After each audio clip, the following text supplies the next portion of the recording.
have questions about the contracts and things of that nature. So, yes, we're working on a contract extension for Urban. Made a recommendation to our president. He supported my ability to move forward and work on that. Hasn't been approved by the board. It'll go to the board in April. There will be a recommendation on his salary. There'll be a 2-year extension, which will make it 5 years total for his contract. Someone asked earlier about the assistant coach's salaries. We're in the middle of getting their term sheet signed. We got approval from the president to increase their salaries, and this is our normal cycle. Some of you know our assistant coach contracts run February 1 to February 1, so it's our normal cycle, not out of the ordinary. After a bowl game, Urban and I sit down and we look at the salaries, and this is the first year with our new vice president for HR at the university that we took a comprehensive look at all of our assistant coach salaries. So everyone will have an increase, and some will have 1-year contracts, some will have 2-year contracts. That's Urban's call. So hopefully we'll have those done next week, and we'll get that information to you through Jerry. So I just wanted to tie down a time frame around those comments. I'll just take a couple of questions, Jerry. That's helpful. Will one of those assistant coaches or more break the $1 million barrier? Yes, we'll have that for the first time. Yeah, who would that be? We'll let you know next week. And number two, will Urban's new situation put him in the Nick Saban, Jimbo Fisher realm? No. Austin, yeah, it seemed like you were outspoken about that in the last couple of days. I wonder if you could share with us a little bit about why you think maybe the salaries have gotten out of hand, what can be done to reel it in at this point, if anything? Well, relative to your second question, there's nothing that can be done. You know, everybody has a different market, where they are, and you know what Alabama did was right for them, and what Texas A&M did was right for them. But it skews the whole market when those things occur. So it makes it challenging for all of us. But the reality is we have to compensate people consistent with the expectations and their performance. So we've always done that. We'll do the same with Urban. When this contract comes up, you'll see that. But I do think that there's some things that are, you know, out of kilter with the entire, when you look at the market, it'll skew things so crazy if you include them in the market. I'm not a big believer in 10-year contracts. I'm just not one of those guys. I think that that's, I mean, a full guaranteed 10-year contract. I've just been in this business too long to understand what that means. So I think that skews things. So when you have those one-offs, and that's right for them, let's be clear. That's right for them, but not right for us. Just a couple more. Bill? I know it has required a philosophy change. How at peace are you with that? Totally at peace. It's not a philosophy change. It was always a concern of mine about what we would be capable of. We have 36 sports, you know, 1,000 athletes, and we're blessed right now with Buckeye Nation, trying to keep our ticket prices at a reasonable level. You know, because we're 100% self-supporting. We'll transfer this year somewhere around $42, $43 million to the institution out of our $191 million budget. We pay for all of our grant aid at $27 million.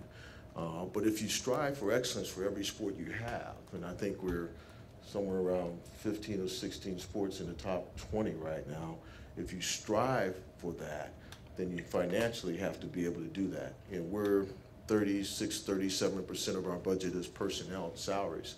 So when you make those quantum leaps, like we're doing, it puts stress on your ability to reach that goal. So it's more of a management issue than a philosophy, Bill. So that's what it is. So was Urban's contract extension, was that something you approached with him, or he? Yeah, we talked about it at it was after the bowl game. I can't remember if it was in Dallas or here, but I really heard the rumors. Someone was asking the questions I couldn't see over here about the rumors about him leaving. It happens all the time, or retiring. I mean, I see that stuff too, and I've been doing this long enough time. He's got 3 years left.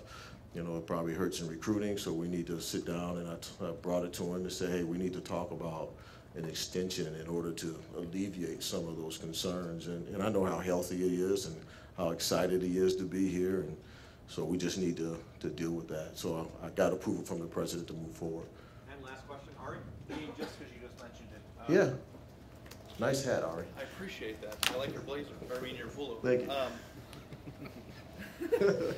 When you talk about contract extensions and the rumors and being aware of like people thinking or wondering how long Urban's going to be, how much do you like to stay on top of his contract and how many years he has left for recruiting? Because it's a very Huge, important. big Is that time, a big time. motivation for you? Yes, it's for all of our sports, Ari. You know, anytime someone goes south of 4 years, you know, that's when you have the challenges that we have now. You know, Urban's always, for some reason, always had that rumor that he wasn't going to coach long. I don't understand that. And that's why our focus has been on making sure that he has an environment where he's comfortable. But once we got south of that 4 years, it's typical, I don't care where you are, for that issue to come up about he's not going to be there when you are a senior, right? It's simple. That's the way it's always been. So yes, when that came up, I knew it was going to come up. It's just a matter of getting it done. So we're working on it. And when you see that other coaches are bringing it up and it's having an impact, and what is that? I'm sure you saw from afar that a Right. major in-state prospect Right. said something about how that was a. It's part of the game. I mean, that's just part of the game. You know, some people operate at the highest level of integrity and some don't. It's that simple.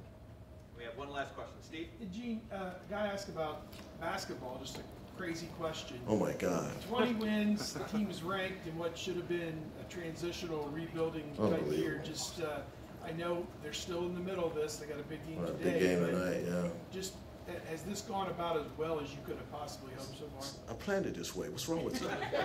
I knew this would happen. You guys never ask me.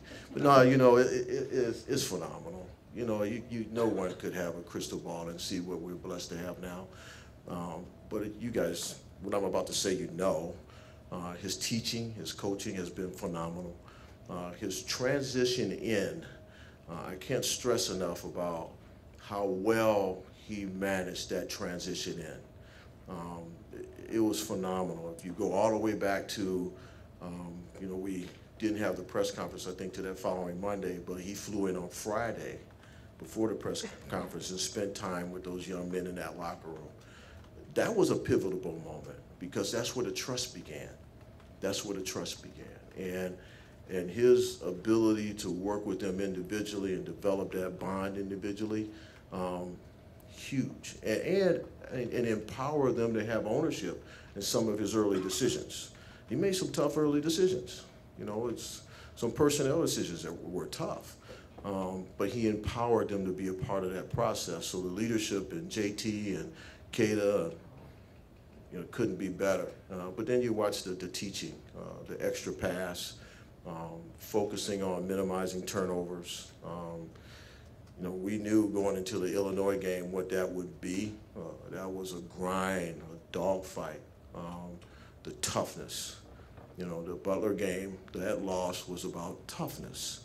But he had video to demonstrate why it was so important to have that stamina and that fortitude to end games the right way. So, I mean, I can go on and on about how masterful he's executed his job.